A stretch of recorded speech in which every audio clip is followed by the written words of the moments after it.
is the I-70 Hot Tag with your host, Chaos Chase, and the real Josh Elliott. Oh boy, I tell you what, man. How's everybody doing tonight? What's going on, guys? Welcome to the I-70 Hot Tag, episode number 5.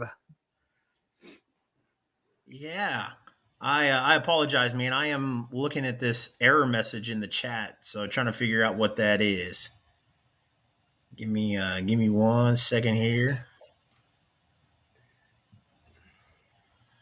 man. Hey, can you do me a favor and confirm that this is working on like Facebook and stuff? Yep, I'll take a look. Go ahead and share our socials while I'm doing that. Absolutely, guys. Appreciate y'all joining. This is episode 5 of the I-70 Hot Tag. This is where we talk about Missouri and Kansas independent professional wrestling. Interstate 70 runs straight through Missouri into Kansas, so that's why where we came up with the name. My name is Chase, yo boy. I go by CR Media on social media. You can find me on Twitch, Instagram, Twitter, Facebook, and the TikTok, all of the above, YouTube at CR Media 1988. My co-host, the real Josh Elliott, you can find him on Twitch, Twitter, and the TikTok as well. Our I-70 Hot Tag is a separate social media account. You can find the I-70 Hot Tag at Instagram, Twitter, Facebook, and on the TikTok as well. If you're not able to make the live stream, you're not able to watch videos, like, hey, I completely understand life is what life is. We're all busy. So you can download the audio version of it, the podcast, on Anchor, Google Podcasts, Stitcher, and Spotify. As of 4/25, we are still not on Apple Podcasts.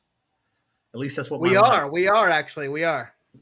Okay. We are finally on Apple. It took a couple weeks, but all of our episodes have been added, so we are on all the major podcast platforms. So you can listen to it, on Stitcher, Spotify, Google, and Apple now. So we're good. Okay. All right. Well, I'll tell you what we're going to do. We're going to take the chat off, and as the comments come in, we'll just show them up on the screen.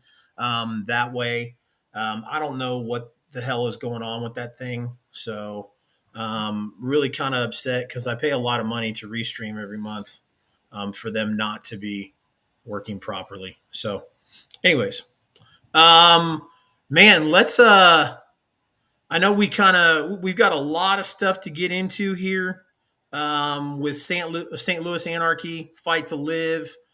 We've got the Rival Riot Rumble, on Harley Race's promotion, in Troy, Missouri. And then we're also going to break down CSW Strapped on May 14th. Dude, let's talk about that. Let's talk about this episode from last week real quick. That was super exciting, man. Yeah. For those of you who didn't catch it live, we had our first guest on the show. For us only being around for 4 weeks, this is episode 5. For us to have one of the wrestlers in one of the promotions that we have covered over the last 4 weeks, on the show, it was cool. We had wrestler Dallas Cade join us for a nearly 2-hour in-depth interview, and it was good stuff. He had a lot of good, kind of told us how he got into wrestling, the whole deal with NWL and his involvement with CSW, and Journey Pro. So it was good stuff. We got a lot of exciting news later in this episode. We'll kind of talk to you guys about potential future guests, but yeah, it was a good episode. Agreed. Like I said, it was super fun, and I couldn't get enough of it. Now, wait a second. Did you just say future guests? on future episodes. Yeah. Wow. Yeah, we got Is that a teaser? Are we teasing that already? gotta stick around to find out who's gonna be on the hot tag. God, guys, I apologize. I'm having trouble with my camera and supposed to get a new tripod thing, and yeah, no, this is not working out. So we're having some technical difficulties. Anyways, so yeah, man. Again, big huge shout out to Dallas Cade for coming through, showing some love. That was fantastic, man. I couldn't ask for I couldn't have asked for a better situation for him to come on here and be our first guest. Like I said, I didn't want to ask anybody else. It was, I knew he was going to be our first guest. And the reason why I knew he was going to be our first guest was because, like I said, when I approached him at CSW, he immediately said, like, yeah, like he didn't hesitate. He didn't say, let me think about it. So, Yeah. But yeah, super fun last week. I'm glad we got to do that. Glad Dallas was the first one. So, and like Josh teased, plenty more to come. So, Yep. uh, Yep. So hey, we are actually, for the first time, we are broadcasting over Instagram. I've got it going on my phone here. Just wanted to give a shout out to you guys watching on Instagram. We've got Derek Stone from WLW joined. Joe Max in here, and Megan is in here as well. I just want to, if you guys can chat, make sure the audio is good. You guys can hear it okay. I don't want to make sure you guys can actually hear what's going on. If I got to turn up the volume on the computer, I will. But I just don't want you guys to not be able to hear Chase or me. So appreciate you guys joining in on Instagram. absolutely. Let's break down. I think we need to talk about some anarchy. We do. This was quite the event. Um, there's a lot of matches here. So Yeah. uh, so and real quick to plug it before we get into it, if you do not know, because obviously, like I said, the whole point of this stream slash podcast, whatever show, whatever we want to name it, the whole point is to put over Kansas and Missouri professional wrestling. So if you don't know where to find St. Louis Anarchy, it's super easy. You can go to twitch.tv/Journey to Anarchy to watch Journey Pro and St. Louis Anarchy events on their Twitch. Both companies put on fantastic shows. So this was no different. So Josh, do you want to kick this event off for us? Yeah. We so the first match, it's one we promoted the entire for the last couple weeks. There was one of the first matches announced. We had a lumberjack match which featured Christian Rose taking on Jake Durden. The big story about this match was Moonshine Mantell was one of the lumberjacks. Every time, I know you love your some moonshine. Every time Christian Rose got thrown out of the ring, Moonshine was the first to jump on him. The entire, almost every lumberjack would attack Christian Rose. Anytime Jake Durden got thrown out, they just sat there and let him rest. It was a typical lumberjack match. The heel was getting the rest, and Christian Rose was getting beat up. So, throughout the match, like I said, Moonshine was kind of leading the pack and kind of making sure that everybody lets Jake rest. And it wasn't until toward the end of that match that all the lumberjacks actually climbed into the ring and were attacking Christian Rose, where Moonshine turned around and just clobbered one of the members of the Premier. And then it was at that point the lumberjacks turned on each other, and the lumberjacks started fighting, and that gave enough leeway for Christian Rose to get a I think it was a submission win, Boston Crab, and actually made Jake tap out. So appreciate you joining in, Brody. Thanks for joining. But that win right there, it's a stipulation. So Christian Rose won, which now gives Christian Rose a match against Greg Jovi at Circus Maximus in July. I don't hate it. I don't hate it. So that's gonna be fun to see. I'm definitely gonna catch that.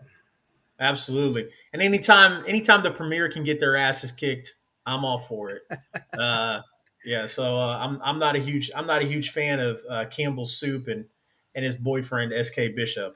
So hey, Josh, can you do me a favor? Yeah. Let those people know on Instagram that one of the biggest parts of these streams that we do is we like to get people's comments involved so they can switch over to Facebook, Twitch, or wherever, and we can get them involved. Okay.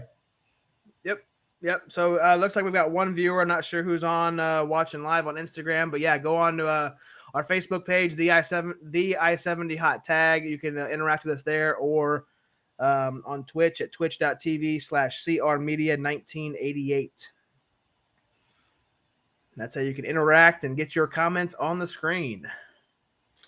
So the next match we have is Billy Starks against Cody Lane. Billy started the year off in a match against Gary J for the Gateway Heritage Championship.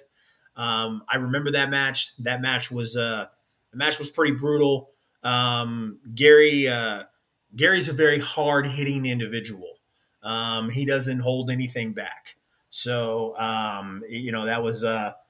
that was one of the first, like when I started getting back into like local wrestling, because like everything started kicking back up again. And when I saw that match, it was like one of the first intergender matches I watched, and to watch like how hard hitting it was and watch them pull no punches, that match was pretty cool. So I'm excited that you put that in the description for the match. So, um, and Billy wins with a senton or a swanton bomb from the top rope. Did you have any thoughts on this match, brother? It was a good match. Cody Lane plays a great heel. 3 weeks ago, I had never seen Cody Lane wrestle and did not know who he was. And ever since we started this podcast, we've seen him wrestle 3 times now. So he's becoming a regular in our area in St. Louis and Kansas City. And he may have already been a regular. That's our fault for not knowing pre-podcast. But he plays a great heel, and he did it throughout this match. And that's pretty much it. I mean, and Billy Starks looked really good, and she definitely belonged in that match, and great win too. It was a great swanton bomb to win that match. Fantastic. You got the next match? Yes, sir. We've got let's see, Cam Jackson, or AKA the Quad Father, and Mr. Kinway, a tag team match, went against 2 guys I had not seen before, Anakin Murphy and Victor Analog, who actually wrestled really well as a team. Honestly, they look pretty good. But I mean, Cam Jackson is just a monster. I mean, he is just he's just towered over him. He's a much stronger man than both Murphy and Analog were. So, and it's pretty cool. The announcers even mentioned that Cam Jackson actually wrestled Josh Alexander last week, who's the Impact heavyweight champion right now. So I did not know that. Correct. I didn't see it. But he wrestled that, and then this match kind of went, I don't know, about 7-8 minutes, something like that. But the way it ended was, I think Kinway had him up in a power bomb position in the corner, and Cam Jackson climbed the top rope. They did a power bomb. Cam Jackson came off the top rope with a clothesline double team move for the pin. So Cam Jackson and Kinway got the victory. So in a fun tag match, honestly, it was good. Absolutely. I like Camaro Jackson. I'm a Quad Father fan. So anytime we can see him go out and put on a show, I'm always digging it, man. So he had a damn good match at CSW No Turning Back event that we saw. So Bounty Keith couldn't make his match because he was injured. So Yep. this match between Jeremy Wyatt and Chip Day, like I said, was supposed to be with Bounty Keith, but instead he fought against Chip Day. And this, you and I have shared this clip on social media, and I love this. I mean, I absolutely love this. I wish I would have. Obviously, like I said, I'm extremely busy. I know that's not a huge excuse, but it's my excuse. Piss off. I wish I would have had time because I would have brought that clip into the stream to show how hilarious that is. Um, and Jeremy White is walking to the ring, and St. Louis Anarchy has it looks like a very small. I mean, like it doesn't even look as big of a gym. It doesn't even look as big as a gymnasium. Right. It was so small, and the fans are like right there. I mean, there's no barricade. I No, mean, no like barricade. None. yeah, I mean they're sitting so close to the ring that if somebody falls out, they're uh, they're right there in your lap. Like there's no. So Jeremy Wyatt's walking, and he's got like maybe 3 feet width of maybe 4 feet of a walkway, and he's just like strutting like Jeremy Wyatt does, and he looks at this guy who's got like a small box of pizza, and he kicks the pizza, and he goes all over this guy, and I swear that dude looked like he was really about to cry. Yep. He like gave this face, and they kept the camera on Wyatt, and Wyatt's just like, okay, and he keeps walking. It was great. It's amazing. It's classic Jeremy Wyatt. Yep. And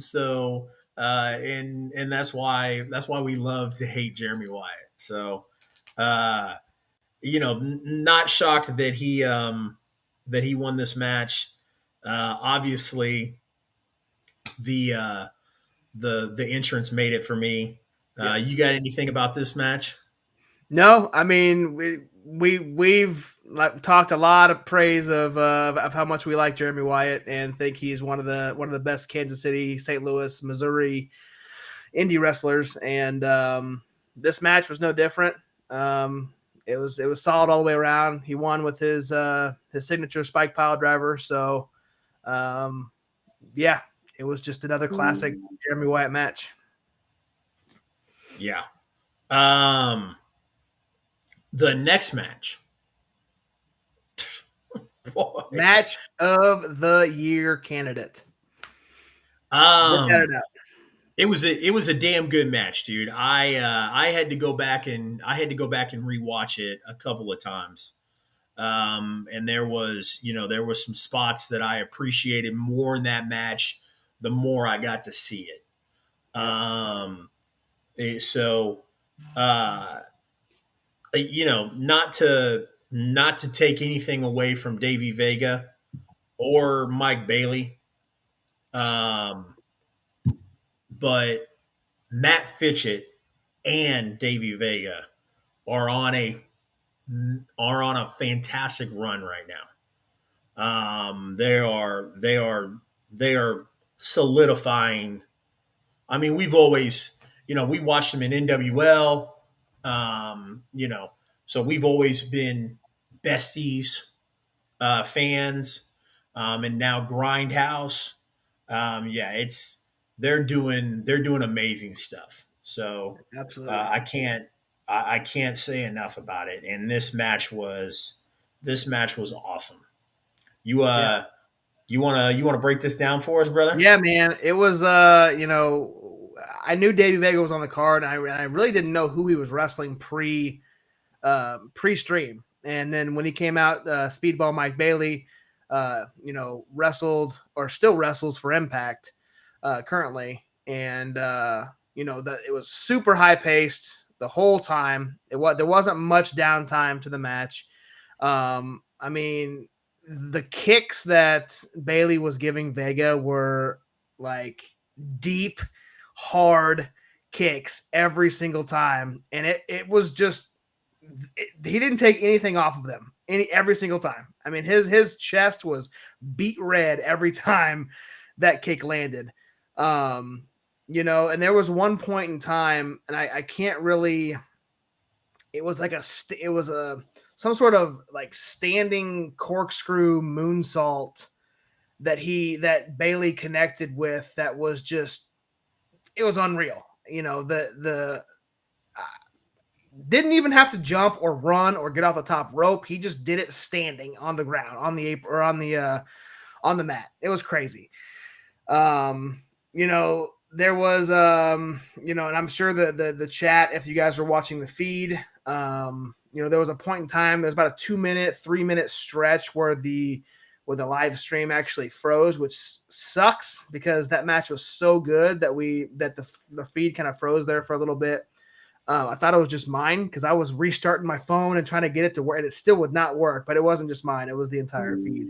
But the chat, if you guys are watching, they got it back up and they got it going. And you're good.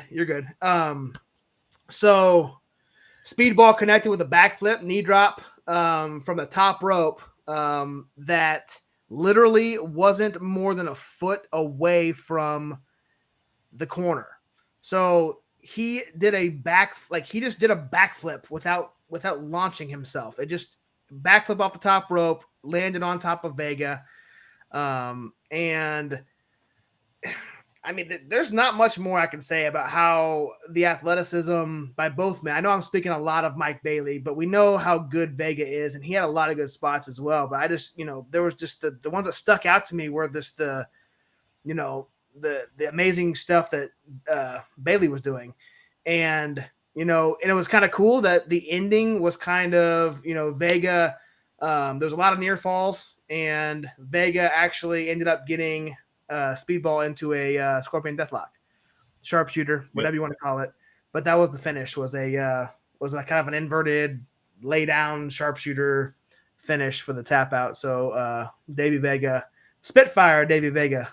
gets the win there. So phenomenal match.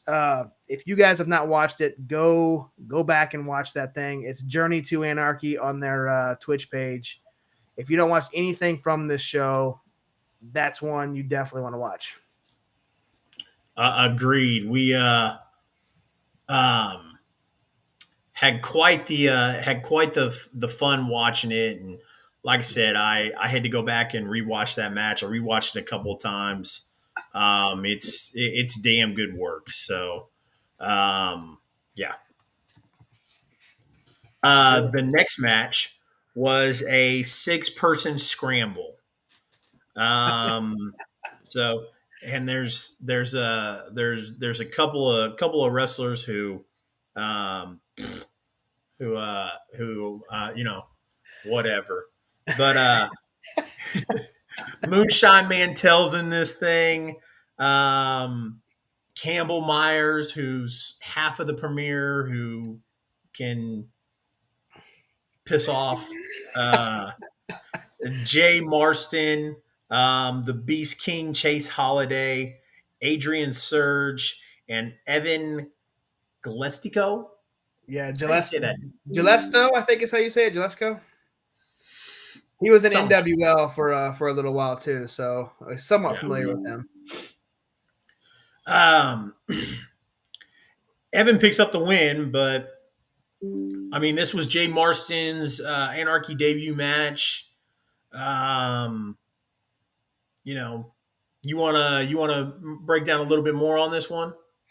Yeah, I just what I wanted to point out was so the Beast King, Chase Holiday, was, I believe, a fill-in, if I remember correctly. I don't think he was supposed to be in the match. I don't have that in my notes, but maybe he wasn't. I'm pretty sure he was. But it just seemed to me like they said, hey, you need to go out there right now because we need a sixth guy. And his music hit, and he walked out of that curtain, and he was drinking from a Taco Bell cup as he walked out to the ring. Like, he's like, hey, dude, like, finish your crunch wrap and get out there and go wrestle real quick. And he comes out, he's slurping on his Mountain Dew and tosses it away and walks to the ring. Only my fat ass would notice that. See, I didn't notice he was drinking from a Taco Bell cup. Yeah. That's hilarious. Yeah, definitely a Mountain Dew cup. Yeah. That is awesome. Yep. Evan Gillespie won. Moonshine Mantell connected an Alabama slam on Jay Marston. I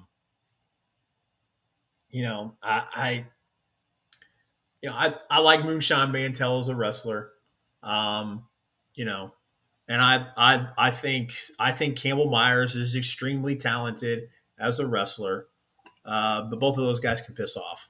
So pretty much Moonshine did the work and gets no credit for it. Gets thrown out of the ring, and Evan gets the pinfall win and then runs out really fast. He leaves the arena quicker than he came in. Yeah. So Evan gets the cheat win. So absolutely. This next match, speaking of Matt Fitchett, we've got Aaron Williams versus Matt Fitchett. Aaron Williams is the tag team partner of Gary J, who is the Gateway Heritage Champion. Yep. Aaron Williams and Gary J, usually, like I said, they both have a very strong hitting style, like both of those guys.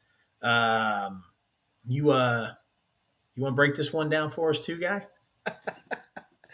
Yeah, man. Like this, I'd not seen much of Aaron Williams prior to this. He comes out in a not a suit and tie, but a button-up shirt and a tie with his wrestling trunks at the bottom.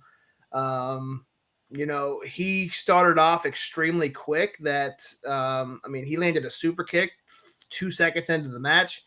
Did a double stomp on the back of his head, and an STO within the first 20 seconds. And I was so shocked at the start of that. I'm like, are they going to freaking are they going to do a squash match with Fitchett? He kicked out. Thankfully, obviously I wouldn't think they would do something like that to Fitchett, but it ended up being a good, I'm not sure how long the match went, 10 minutes or so, but he put on a good match like he always does. So yeah, man, it was solid. We had a sunset flip, a pin basically. Fitchett went for the sunset flip pin, but it was a reversal. Williams grabs the ropes and gets the win. The referee didn't see Williams grabbing the rope, so Aaron Williams pins Matt Fitchett tonight, or back then on the 6th. Yeah, so, I was a little shocked with the outcome. I'm a huge Grindhouse fan. Thought Matt Fitchett was going to pull it in, and obviously it went another way. So I was shocked. Like I say, especially with that first 30 seconds of the match, you thought it was going to be over, and it wasn't. So yeah. The next match, Derek Neal against Manders. And Derek Neal picks up the win. Derek Neal, just to plug real quick, we will be talking about later because Derek Neal also wrestles in CSW, Central States Wrestling. So, this will tie in later. Obviously, we're not going to go over it right now. We'll go over it when we break down the card.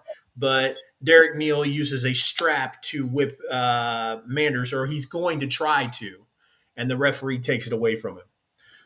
Manders takes advantage for a second, but Neal reverses it. He connects with a low blow and then hits the dingo driver for the win. Hopefully, my guy Derek Neal will hit a dingo driver on May 14th at CSW Strap. So Absolutely. the next match, Kenny Alfonso versus Thomas Shire. Yeah. You you want to break this one down? Yes, sir. I will do that. So Thomas Shire, this is the first time I've seen Shire since his NWL days. I know he's wrestled a lot since NWL shut down, so that's on me. I was not keeping up with Independent as much as I am now, but it was nice to see him again. I was a big fan of him back then, still am today. Plays a great character, and we all know how great Kenny Alfonso is. We've seen him a couple times already as well. There was a point in this match, and I wanted to point this out. I don't know what the move was called, but so Shire connects a move he calls the UFO. And what he did was, and you guys need to go back and watch this move. And Chase, I don't know if you remember seeing it or what, but he picks Alfonso up in a powerbomb motion, but Alfonso continues over his head through Shire's legs. Shire flips backwards in like a Canadian destroyer like motion. The announcers, the female announcer didn't know what, like, she was completely dumbfounded, could not think of any words to say. The male announcer called it a code red. Not sure if that's what it's actually called or not, but it was a shocking out of nowhere move, and Kenny Alfonso gets the pinfall win over Shire. But that move was just like I said, I was thinking Shire was about ready to powerbomb Alfonso, and out of nowhere it was a code red, and it was amazing. And Kenny Alfonso continues to impress me. I'd known he'd been I've seen him a few times in Journey Pro prior to this podcast, so I was excited to see him more as we did this. But I mean, he's proving time and time again that it's only a matter of time before he's holding the championship somewhere. Agreed. Yeah, I'm a big Kenny Alfonso fan. I like what he's doing right now. I did see that UFO move, so to speak. I remember watching it, and I was just like, yeah. But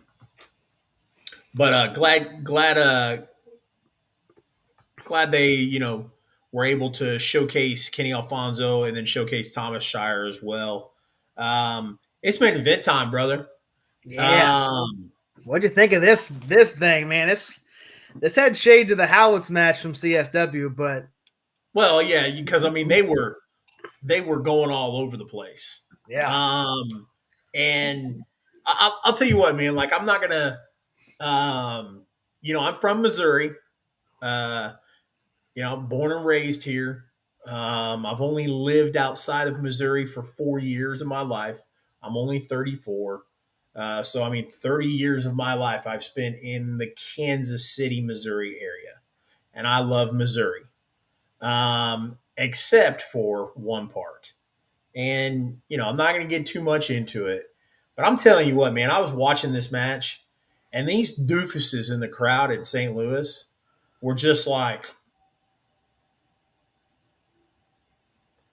I mean, like there was, don't get me wrong, there was some that were getting excited and getting up. But I mean, like I saw a bunch of people like with their backs against the wall or just like standing there like going. And it's like, dude, like Gary fucking Jay and this John Wayne asshole are like beating the shit out of each other right in front of you. Like, what are you doing? Right. Like, get excited. Say something. Like, I mean, like, why do you love professional wrestling if you're going to sit there and go to an event and go, I was like, I was like, where did they get these inbred fucks to come watch this show, man? Like, I was like, guys, like, do something, wave your arms, smile.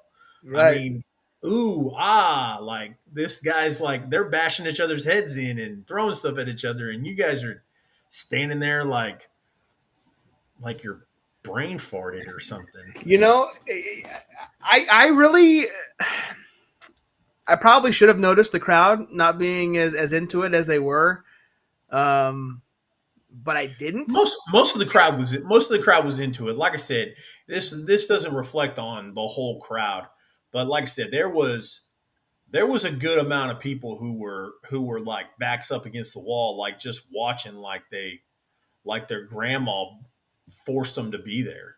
Right.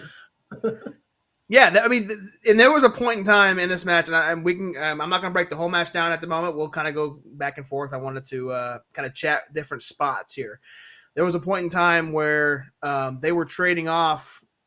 They had a broken kendo stick, and they were like jamming it into each other's foreheads. Yeah.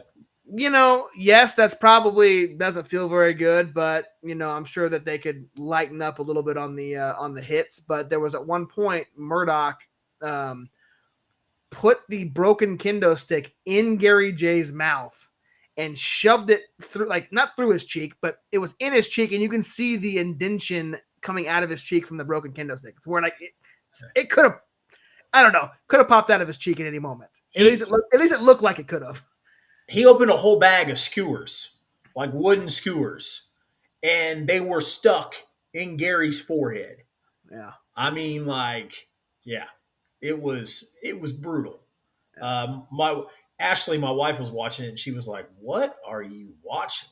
I was like, "Professional wrestling, woman." Right. Oh man. But yeah, man, it was a brutal match, which I expected it to be. With Murdoch being from GCW, and Gary J's got some violence in his belt. So I expected it to be pretty violent, and it lived up to expectations for the most part. Like I said, they're both Gary J's a hard hitter, so mixing that in with the violence and the unorthodox you know stuff they were doing in the crowd and with the weapons, the skewers. Yeah, it was fun. It was definitely fun to watch. So Absolutely. Absolutely. How about the Gary J climbing out of the ring and calling for the crowd to throw their chairs into the ring? And there was about 40 chairs in the middle of that middle of the squared circle there, and Yeah. it turned on him, and Gary J got slammed through him. yeah, Yeah, it was wild. Yeah, it was crazy. I would have loved to have been there to see that.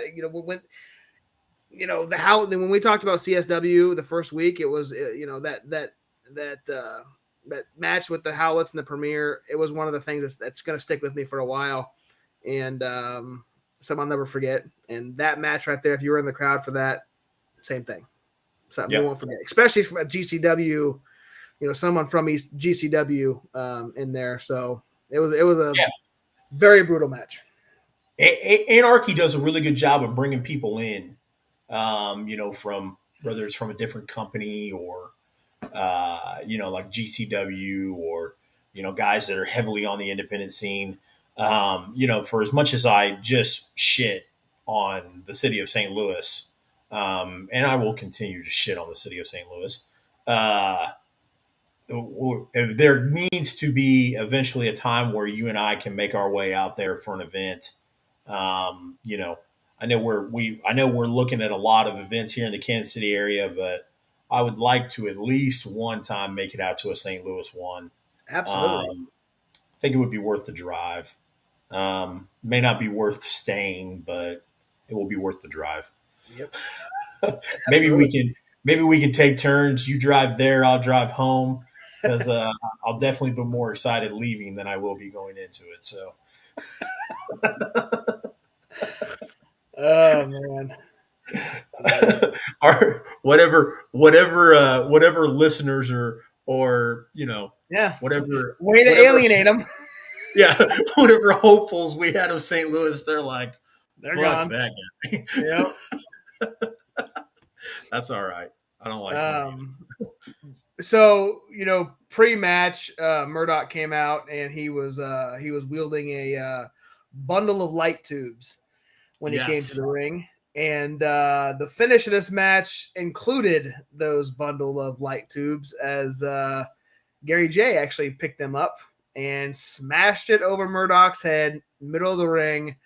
About shattered everybody's eyelids in the crowd. You could see everyone turning, and that they finally got interacted in that. They finally put their arms Yeah. up Yeah. as the glass The shatters shark. all over the place. Yeah. I mean, like I said, that where like whatever it is, that warehouse or I mean, I don't know exactly what the venue is, but it is small.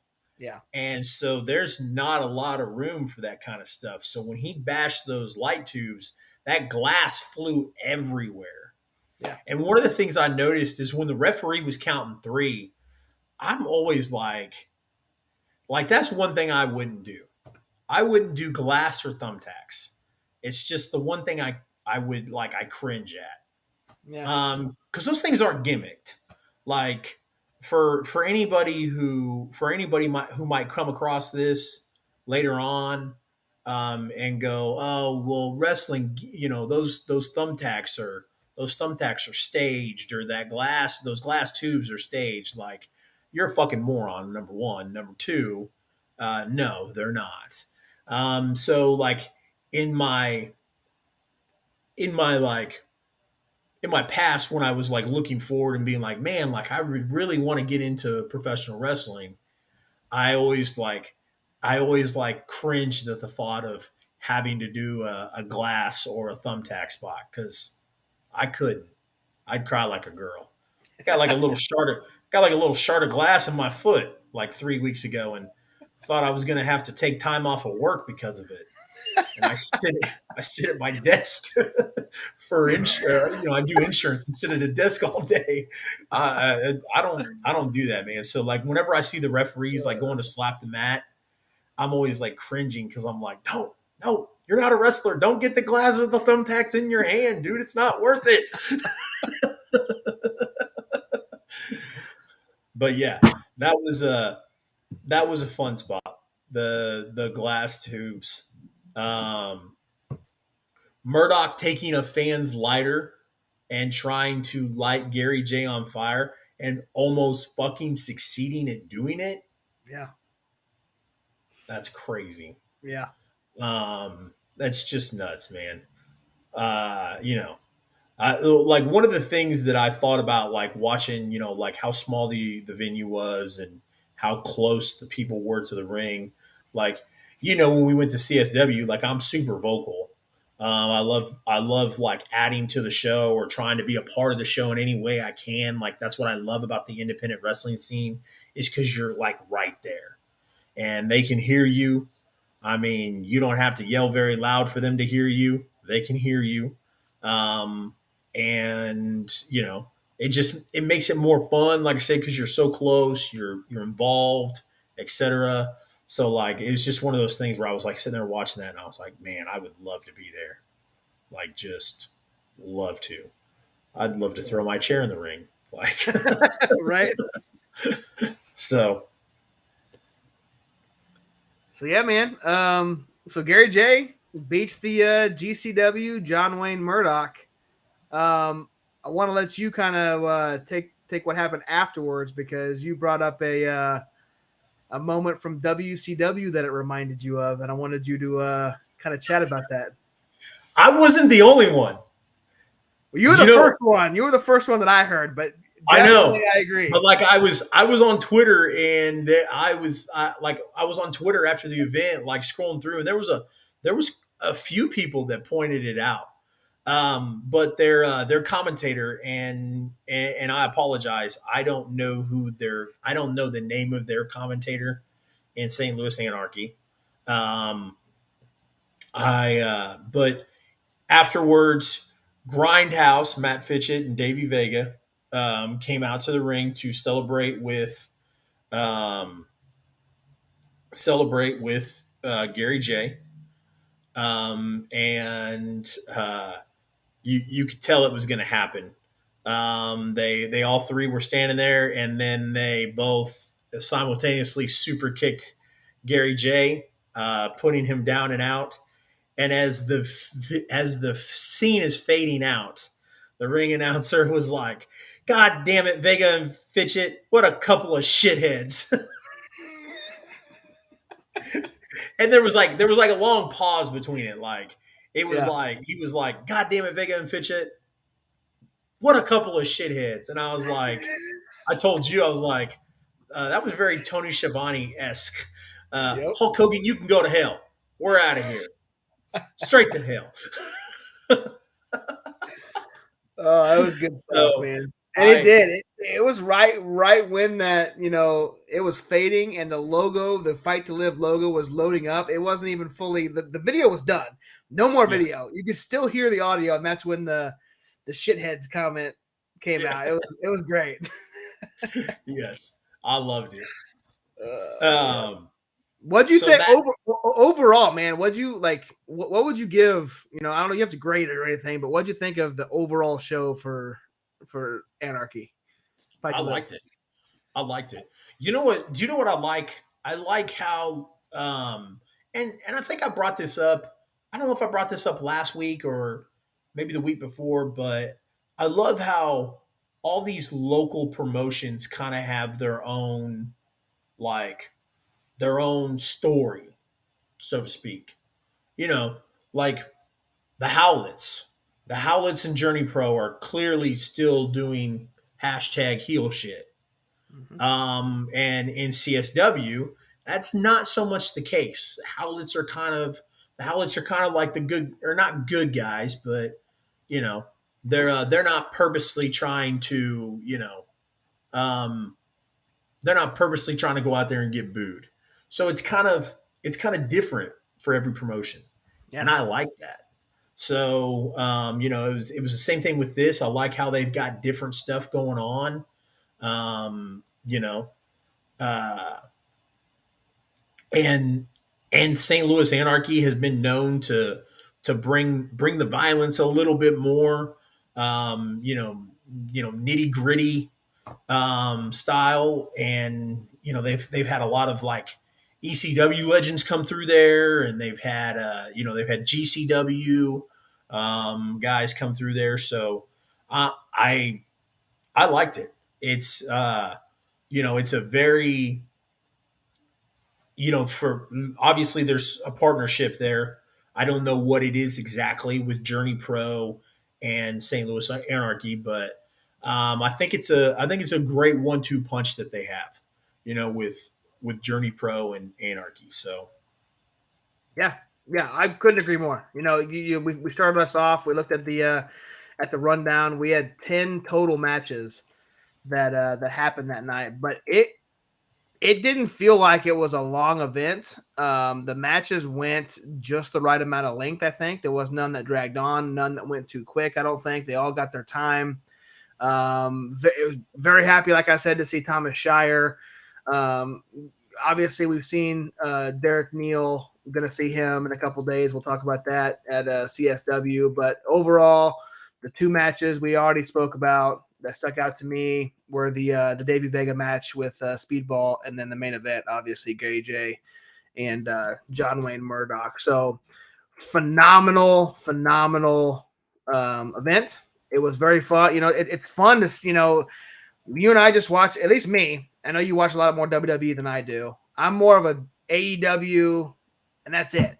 I'm watching it, but this last month, man, it's been a lot of fun watching these local independents, seeing our local guys we know of and seeing guys we had not heard of, and learning about them and seeing them and seeing how great, each one of these promotions are. And Anarchy, I'm glad we're able to finally, talk about them. And yeah, so Good stuff. That kind of closes out the anarchy stuff. That does.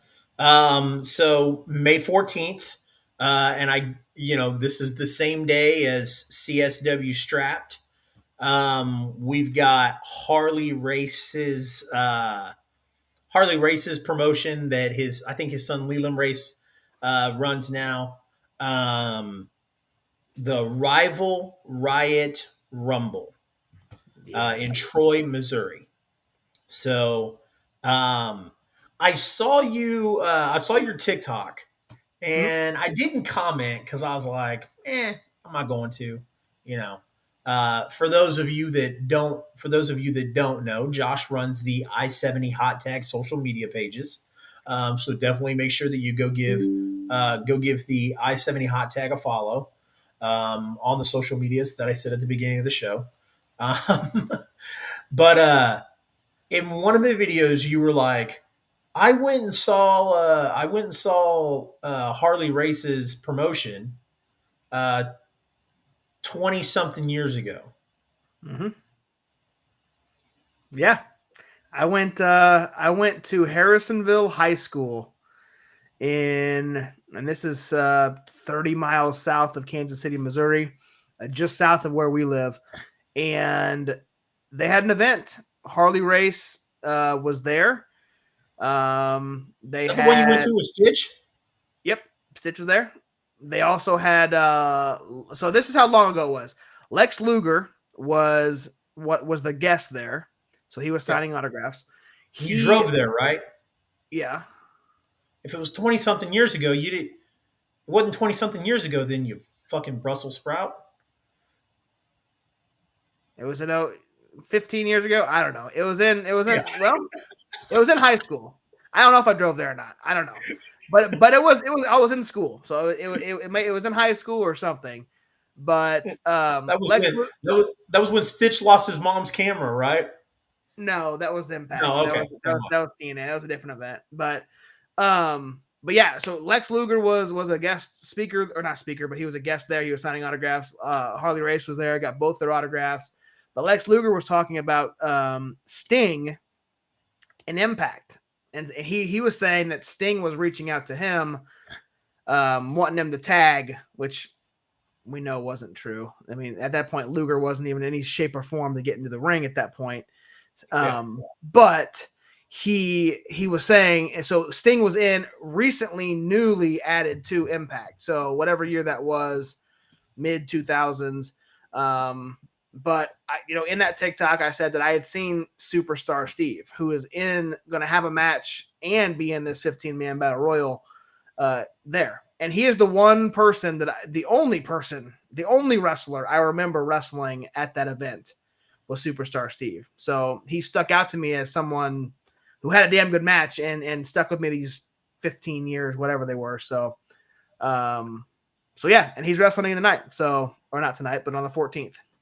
Well, looking at this rundown, so there is or looking at this match, like the contestants of the 15-man battle royal, I recognize most of them, and most of them would have been too young.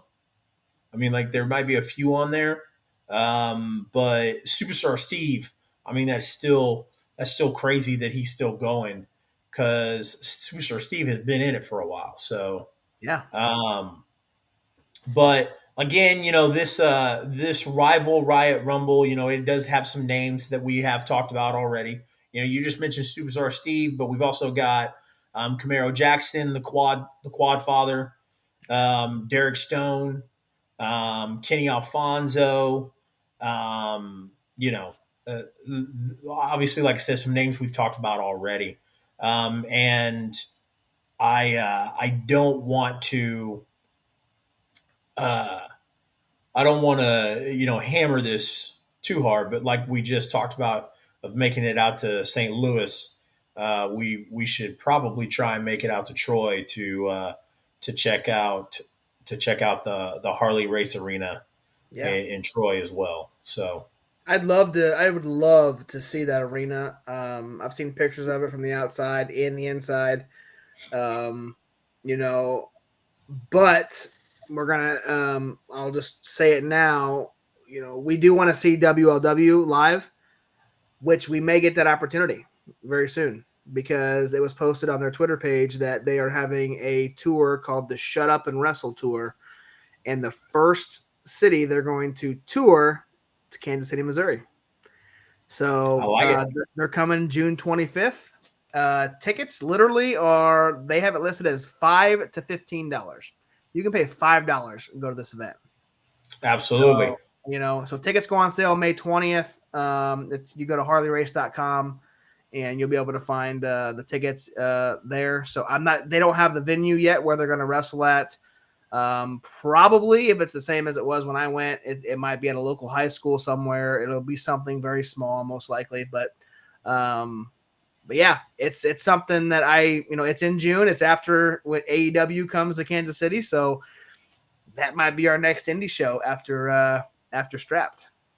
So I wouldn't hate it, my friend.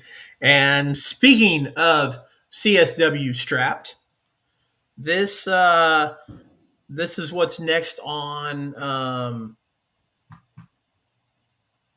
That's weird. I'm pretty sure a gun just went off outside, so that's why. All right. My bad. I am in St. Joe. So next to my least favorite cities in Missouri, St. Joe is right there next to St. Louis. So figuratively, not literally. They're on the opposite end of the face. But anyway. Right. So Brody knows. So yeah, we're going to this event on Saturday, right? Yes, sir. We'll be there. We will. Island in color, 2 straight CSW events. I don't hate it, man. It is it's crazy because Kansas and Missouri independent professional wrestling it's booming right now.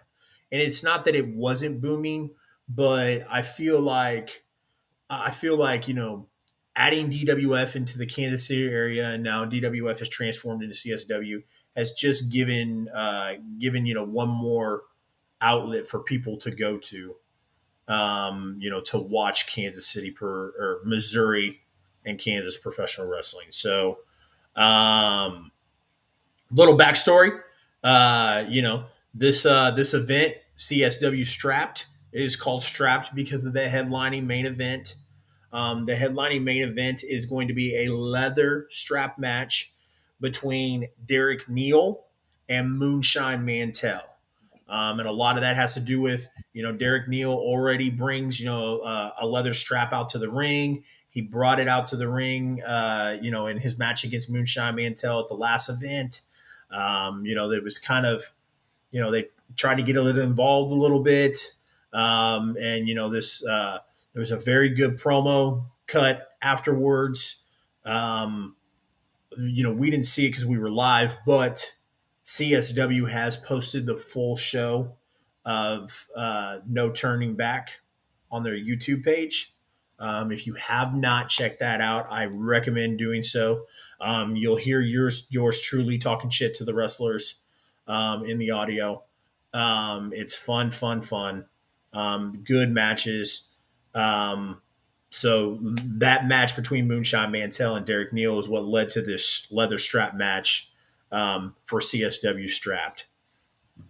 Also, the match that was postponed because of Jeremy White's family emergency or personal emergency. I don't know if it's a family emergency. I don't want to misspeak, but whatever personal issue he had going on, he wasn't able to make the event last month. He is going to make the event this month, and him and Mike Outlaw are going to fight for the DWF championship. And I am very curious to find out. Like I said, I'm a huge wrestling belt guy.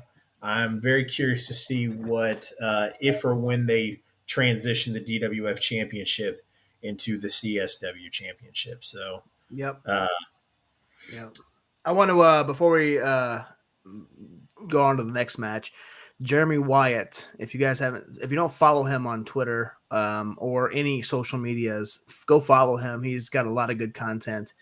But he had a promo against Mr. Mike Outlaw, and he spoke of his family emergency and how all the fans were reaching out to him and saying with their thoughts and prayers. And he wants everybody to know you can shove your thoughts and prayers up your ass.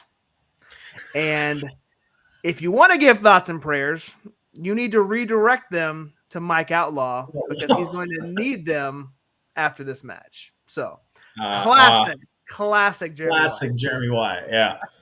So, never change, Jeremy Wyatt. Never change. I want you to kick someone's food out of their hand at this event, please. I want to see it live. I need to clip that, and it just be like, I need to clip it and turn it into a GIF, so I can just send it in our group chat whenever I want. instead of Rafiki throwing baby Simba for the GTF. Yep. I'm gonna make Jeremy Wyatt kicking the pizza and turn that into our next one. So this is interesting, and I retweeted this on Twitter. CSW posted the card for this event, and at the bottom, after they listed all the matches, CSW made it a point to let us know that the premier SK Bishop and Campbell Soup Myers would be in attendance. Yep. So I shared that tweet, and I put that after the Howlets are done with their match, I would like to see them stomp a mud hole, beat the shit out of the premier. Campbell Myers commented on it. He told me to relax. So, so the Grindhouse will be facing off against the Howlets, and that's gonna be, yeah, that's gonna be a hell of a match. So, like I said, I feel like there's going to be some funny business going on, especially with the premiere in attendance. But definitely looking forward to that match. I am super, super excited for it. So, the next match, Dak Draper against a newcomer. I don't know if he's a newcomer to professional wrestling or just a newcomer to DWS/CSW. But Vic Capri, who we saw fight Mike Outlaw at No Turning Back. So Josh is a big Dak Draper fan. Sure. And I think Dak Draper kind of likes you too, man. Like, I guess you walked up to him and were on a first name basis with him. You were like, "What's up, Dak? How you doing?" And he was like, "Not much, man." Yeah, he did. He's a good dude. We've talked. I mean, obviously, he's probably talked to millions of fans or thousands of fans, whatever. But yeah, I've been a big Dak Draper fan all the way back to NWL. He was one of the first, either first or second, but he was one of the two NWL champions. And that's when I first met him. And I've kind of followed his career ever since. He went to ROH and, kind of tore it up there with, God, drawing a blank with his name. He teamed up with, I'm not going to sit here and think about it, but had a good run there in ROH. And I'm glad he's back here. And we're going to see him now again, second month in a row against Mr. Capri. So that should be a fun match. I'm excited for it. Absolutely. The match, and I want to kind of talk about this next one. This is our boy Chris's favorite wrestler now. Luigi Primo is coming back. The best pizza chef coming back, taking on. He make us pizzas. Huh? He making the best He's pizzas. making the best pizzas. Absolutely.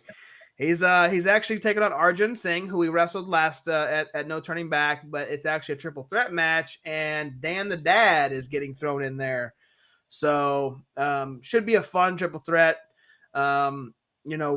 Roscoe Roscoe is Arjun Singh's manager, so he always makes the matches fun from the outside, yelling at the crowd, distracting. So and from what we saw last time, Luigi Primo, he's gonna have an entertaining match. So triple threat should be pretty fun. Absolutely. So I'll let you talk about it, but we're gonna have our first women's match that we've seen in CSW. At least you and I. Yep. And this is Marty Bell and Miranda Gordy. I have seen a little bit of Miranda's stuff. I kind of looked her up to kind of get an idea a while back when I saw her on a card, and but we do know Marty Bell pretty well. Marty was in NWL, and Marty has made the rounds as far as the independent wrestling scene. She's very well known. You know, so excited to see her still kind of here in Kansas City and doing wrestling events here in Kansas City. So I am excited to see that match. You as a women's wrestling concierge, I think I think Josh will be pretty excited to see a women's match live. He like I said, we didn't get to see the women's match in at No Turning Back. There wasn't one on the card, but Yep. it'll be definitely be cool to see this one. So Absolutely. And Marty Bell, too. She, if you guys remember, right, she was a contestant, or not contestant, but she was a wrestler in the Mae Young Classic. She wrestled in the first round. correct. So That is correct. she lost, but she did make a WWE appearance. So that was pretty cool. That is cool.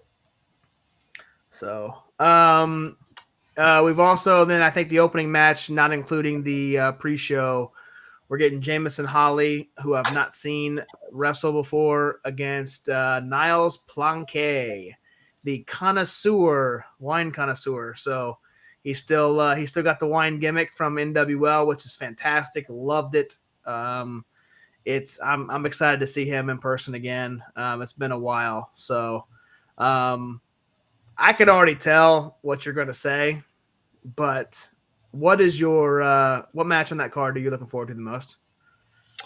I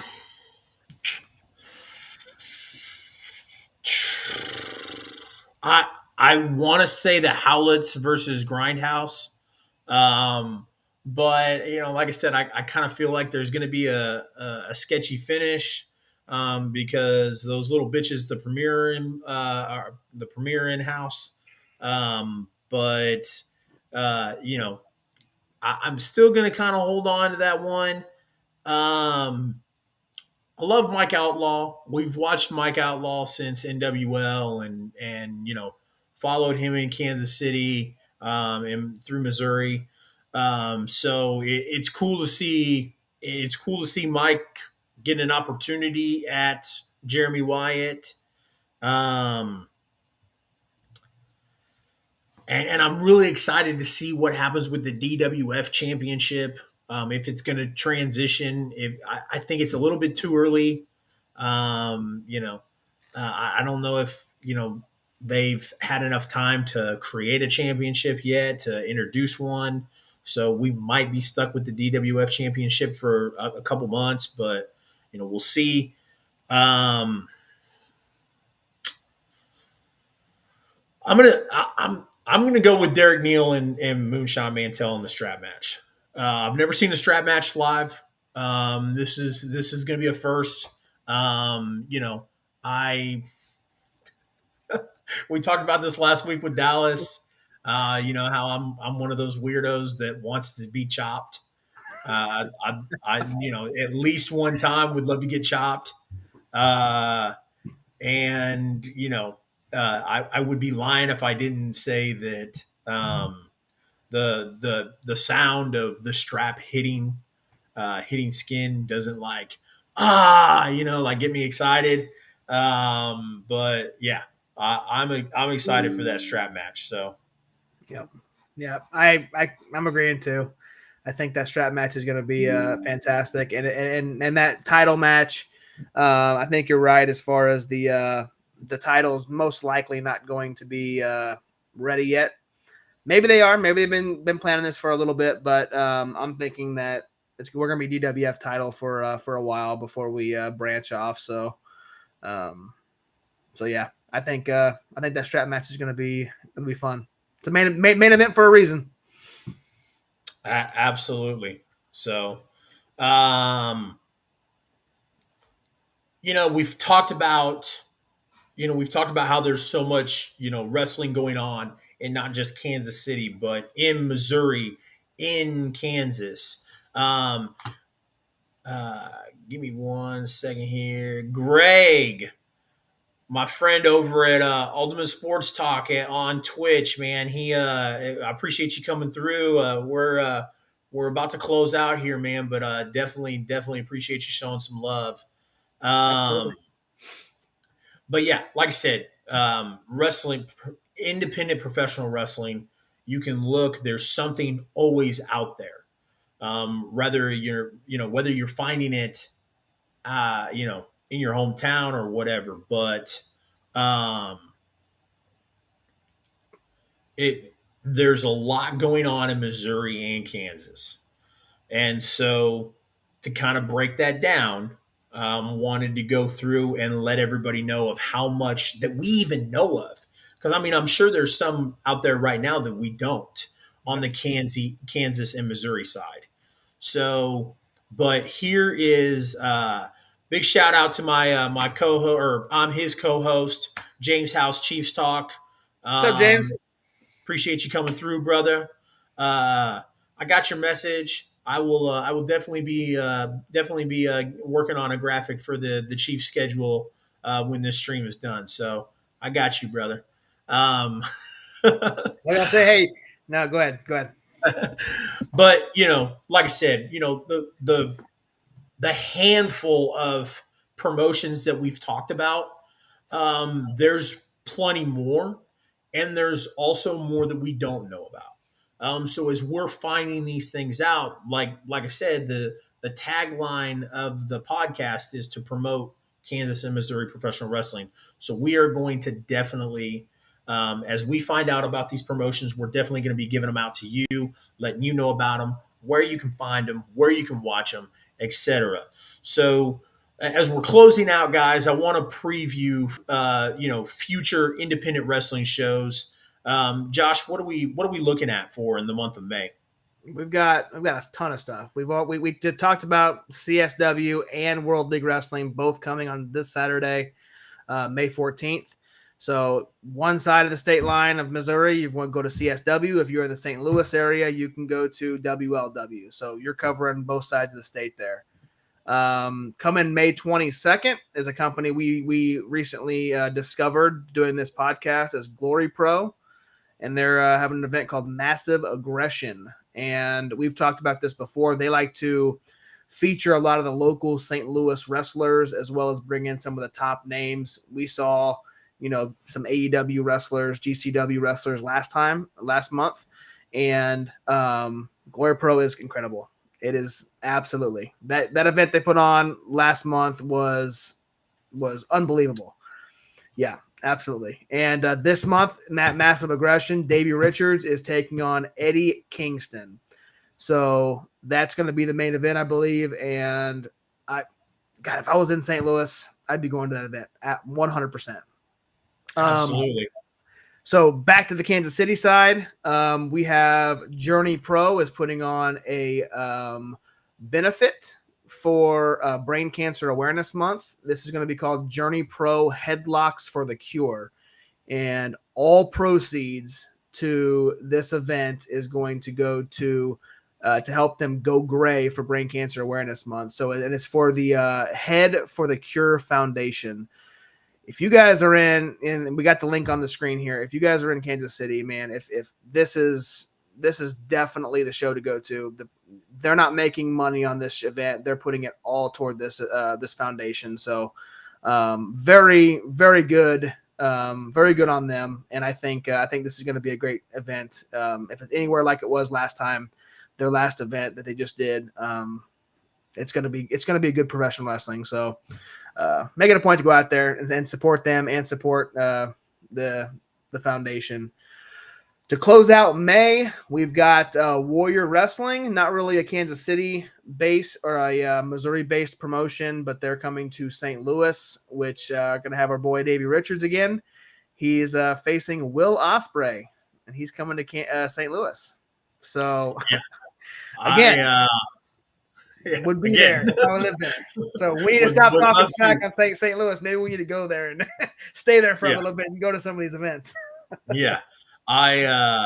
When Warrior Wrestling reached out to me on Twitter, let me know about the event.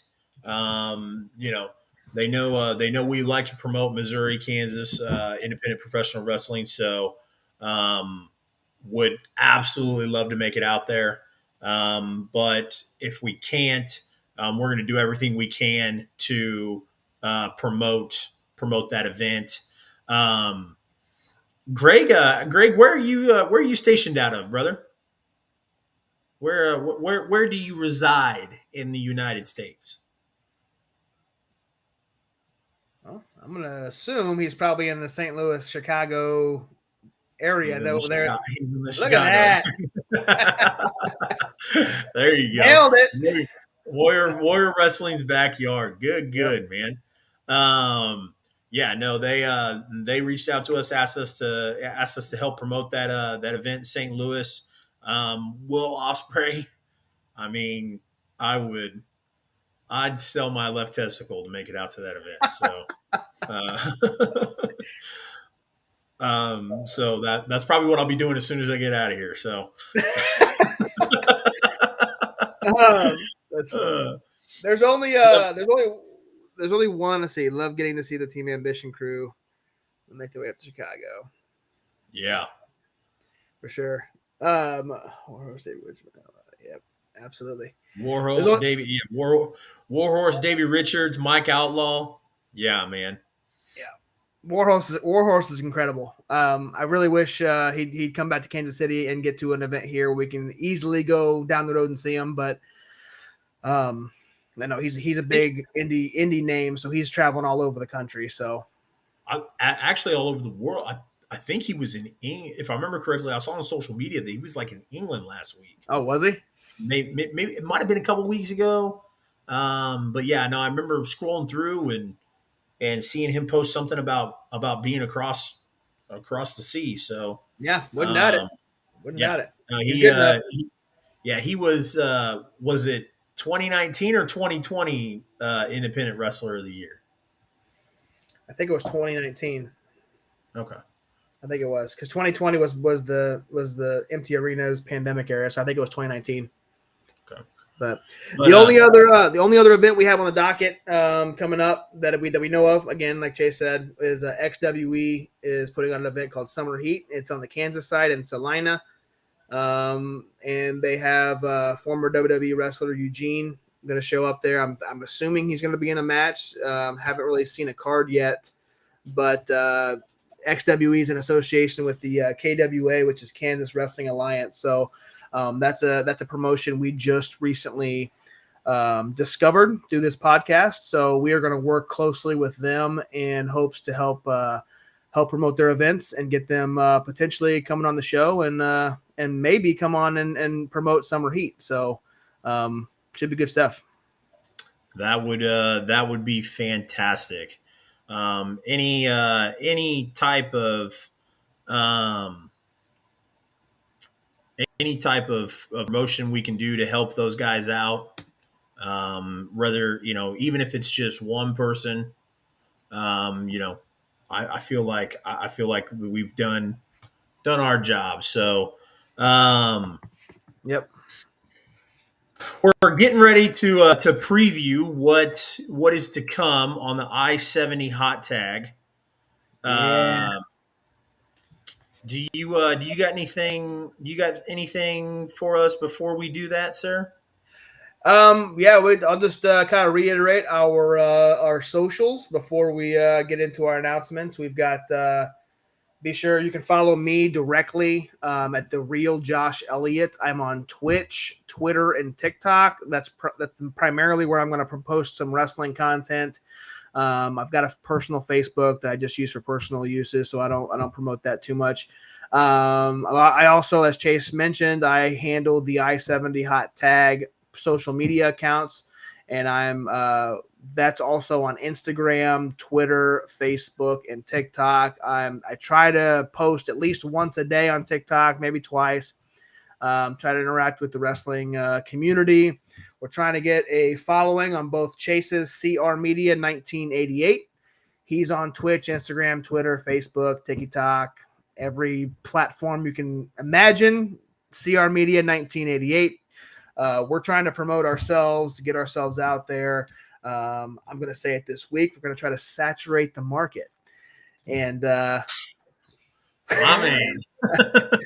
we are trying, and I'm heavily, like I said, I'm heavily trying to get to Chase's as well, trying to get to that 1,000 followers on TikTok so we can start going live. Maybe we can do some extra content from the podcast. We can promote and actually do a live stream podcast on TikTok. This week, as you guys saw, we did it on Instagram for the first time, and I just found out that Instagram does not allow more than 1 hour live stream, so it cut it off.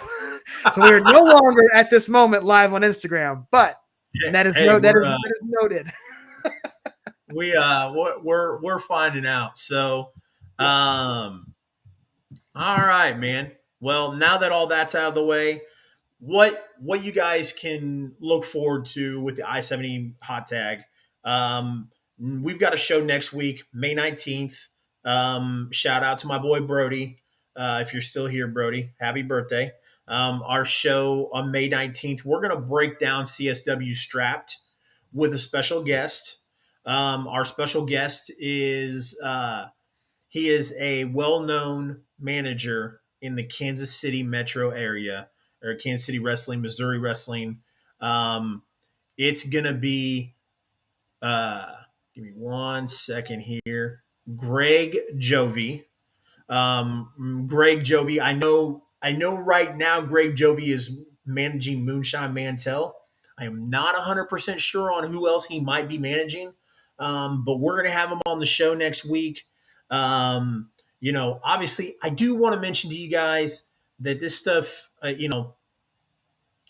don't, I obviously, like we've talked to these people, we've scheduled them, but obviously, like, they have busy schedules, so these could be subject to change.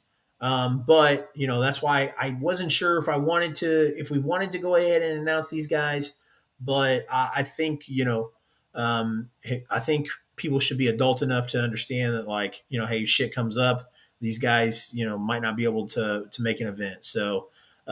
What a guy. Of course, Brody. Got you. But that is our show for next week. Like I said, we're going to break down CSW Strapped. We're going to talk to Greg, find out more about Greg, how he got into the business, et cetera, stuff like that. Also, get his opinion on the match that his client, Moonshine Mantel, is going to have, and we'll go from there. The following show, or the following week, on May 26th, we're going to be doing this one I'm super excited about. And actually, I'm going to skip that one. No, I'm not. I was going to try and maybe save it for last, but on May 26th, we are going to do an interview. We're going to be breaking down Journey Pro's Headlocks for the Cure, but we're also going to be doing an interview with Kansas City wrestling legend, former NWA Central States champion, and the current booker for Central States Wrestling, Michael Strider. So I'm I'm super excited about this one.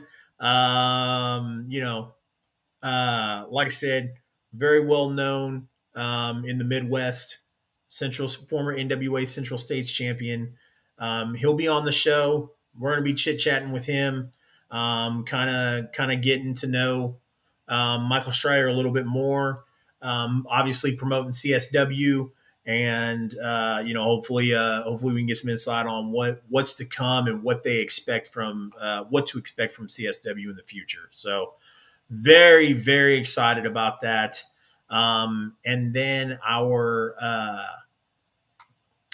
June 2nd show. Josh, would you like to um, talk about this one? Yeah, Because yeah, you booked this one, so yeah. I'll let you have that one. Yeah, so we spoke about KCXW a few weeks ago at an event they had called Unleashed. They had one at Soccer Nation. We talked about how they had a record-breaking attendance where they had to actually have fans bring their own chairs because they ran out of space. They didn't expect that many, and they got way more than they thought. During that event, there was a wrestler known as the Infinite, and he won the KCXW Metro Championship during this event. And he has agreed to come on the June 2nd edition of the I-70 Hot Tag. And we'll do an in-depth interview with him, kind of find out what he's got going on, any of his ventures in and outside of KCXW, if he's doing any work with other promotions. But he is the current KCXW Metro champion, so we are very excited to have him on the show and appreciative for him to come on and talk with us. You can find him on social media on Twitter at Ryan the Infinite. That's also on Instagram as well. You can find him at the same tag, Ryan the Infinite. So go give him a follow, and come join us, guys. We got a busy next few weeks. Very exciting for our podcast. I mean, hell, we've been doing this this is episode 5, man, and we got 3 straight episodes of guests and people that 4.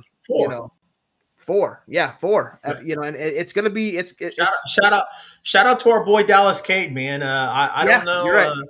Yeah. I don't know what the hell happened, but Dallas came on the show, and then we reached out to some people, and some people were like, "Yeah, let's do it." So very, very exciting, very excited. I like I said, I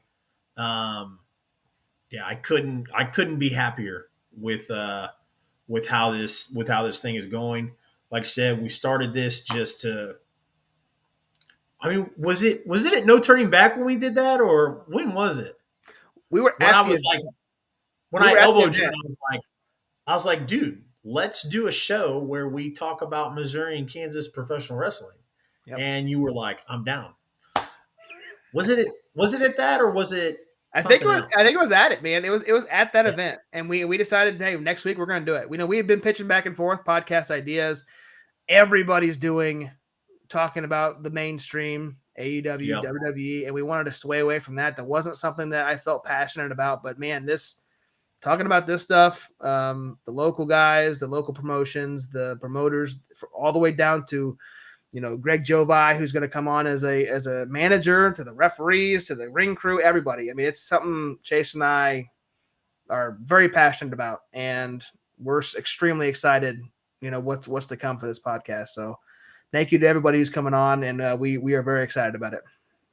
Yeah. Other than that, man, I think, you already went through all the social media, so we can go ahead and, skip that. I don't really have anything else. Do you? Nope. We're good, man. Good episode. I 5 out. Absolutely. I do have one more thing. Yeah, for those of you watching the live stream. There's a picture of NXT Black and Gold from way back. Yep. Baron Corbin and Travis Tyler. Pop quiz. AK. Anybody in the chat know who Travis Tyler is? But yeah. Maybe Greg might. Greg, if you're still with us, man, do you recognize Travis Tyler? Maybe not. Brody, if you're still in. Yeah. Like I said, I had that up. I was gonna show it when we were talking about it earlier, and then I was like, I didn't get it in time. So as we were closing out, I was like, I'm not wasting this opportunity to show this. So that is the Mile High Magnum, Dag Draper. Josh had seen this picture a while back. I had just stumbled across it a couple weeks ago, and when I showed it to Josh was like, "Yeah, man, like that's Dag Draper." So that's yeah. definitely looks a lot different than what the Mile High Magnum looks like nowadays. So, uh, but anyways, guys, I like I said, Josh and I can't tell you how much it means that y'all tune in every week, and y'all download the podcast. Y'all help support us in this journey to support local professional wrestling. Um, like I said, definitely tune in next week for our special guest. And if you get an opportunity, definitely follow CSW on social medias, and hopefully they get strapped, edited, and thrown up on YouTube pretty quick. They do some fantastic editing. Um, do a really good job. No Turning Back was very good. Um, Other than that, guys, we'll see you next week with Greg Jovi, where we break down CSW Strapped. As always, for Chase, your boy, with CR Media, my co-host, Josh Elliott, the real Josh Elliott. This has been the I-70 Hot Tag. Good fight and good night. I need to find a way to end the stream right when I do the good night thing.